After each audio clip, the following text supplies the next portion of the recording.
Most of our customers are doing business with us because they buy into the value proposition that you can actually predict what customers are trying to do, and then you can proceed to give a very intuitive customer experience. So once you have prediction working really well, a good example is a rental car client of ours like Avis, right? Avis is one of the top brands in rental cars. Big believers in making the customer experience very seamless. So when you make a booking, our system actually allows the customer to be remembered, right? So you call and they'll say, hey, we have your mobile number. Looks like you're calling from your mobile number. So can we remember you, Sridhar, right? And of course, 90% say yes.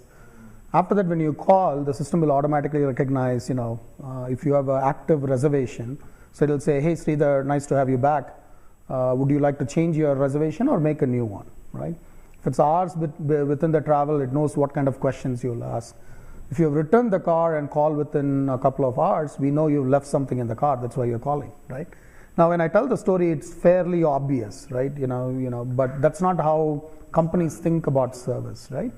And if you look at the free internet services, whether it's Facebook or LinkedIn or Google, a lot of what I'm talking about is built into it. It starts, anticipating what you're trying to do, right? So it's always one step ahead of you, right?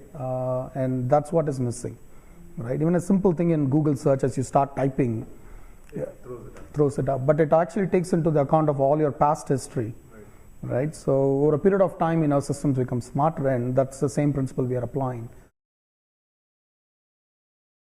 Consumers waste a lot of time going to the website, trying to search 5 things, they don't find it, then they jump onto the phone, it asks the same set of questions, right? Even though I just logged onto the website, gave all the information.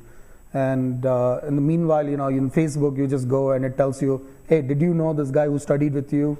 He's now, in Facebook.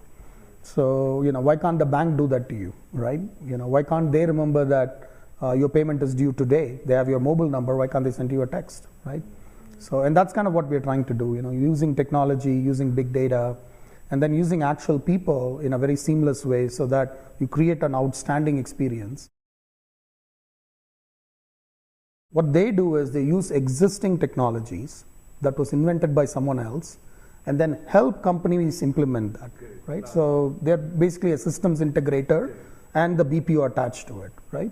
What we do is it's our fundamental innovation. So whatever we have invented, that is what we deliver, and people are accompanying it to make the service complete, right? So we are not going to a client and asking for 2,000 bodies to be shipped off somewhere, right? We are happy to work with these companies as long as our technology is powering it. We measure revenue growth. We measure how much of the spend of a customer we own. We measure how much money we make, because it's really important to make money, and lots of it, because that's how you invest in innovation and grow it. And that's all and then we measure how happy our employees are. Beyond that, it's all, wasted metrics. What are your revenues like now? We are about $250 million in revenue. We are growing in the last 2-3 years on an average of 20 to 30%. Okay.